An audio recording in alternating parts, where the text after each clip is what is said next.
Hello, everybody. My name is Ty Bernicke, and today I'm going to talk to you about why I believe many people can retire earlier than what they thought was possible. The reason I believe that many people can retire earlier than they thought possible is what I would call a flaw to traditional retirement planning.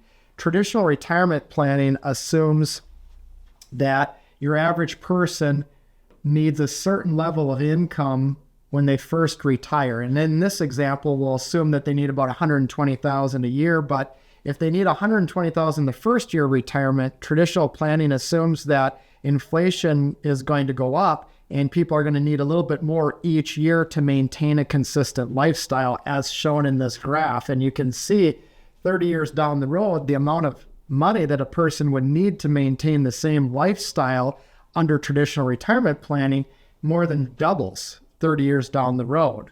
Now, the reason I don't agree with this initially started because we noticed that our retired clients didn't spend incrementally more as their age increased throughout retirement. In fact, their real spending tended to decrease. Not only have we found this, but every year the Bureau of Labor Statistics does something called the Consumer Expenditure Survey.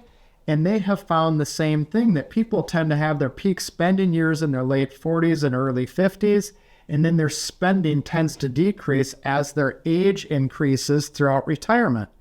And that always made sense to me intuitively that was the way it worked, but that's not the way traditional retirement planning works. It assumes that your spending just goes up every year, and that can have a big impact as it pertains to what age you can retire at when you're doing your planning on this topic.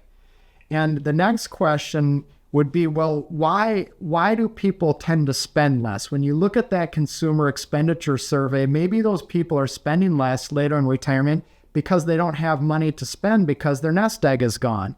Well, that argument really doesn't hold weight because the fraction of people satisfied with their economic situation is considerably higher at older ages than at ages near retirement. So again, as people age, they're more comfortable with their financial situation, which would be all the more reason why they should spend more if they had the level of activity that they had in their younger years. They simply don't. And so this study was done by the National Bureau of Economic Research. So again, this isn't me saying this. This is actually bureaus that are doing this testing. So the reason that we initially started changing the way that we did traditional retirement planning was because of this information that I just shared with you. And we actually wrote 2 articles on this. You can find both of them online, but one was for the Journal of Financial Planning and one was on this topic for Forbes. But I think there's so many people we've met with throughout the years that get one story from one program they used on the internet or one advisor that did a retirement income projection for them that assumed that their spending had to increase each year throughout retirement, when in reality that typically isn't the way it works for the average person.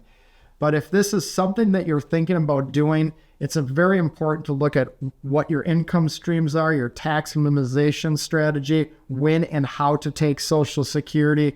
What are you going to do for health insurance prior to age 65 when Medicare kicks in? All of these different areas of financial planning changes quite a bit if you do retire earlier than age 65 or at a younger age. If you do have any questions on this topic, or you'd like to schedule a quick 15-minute talk with one of our advisors, you can click on the link in the description, or you can visit our website at www.bernicke.com. Thank you.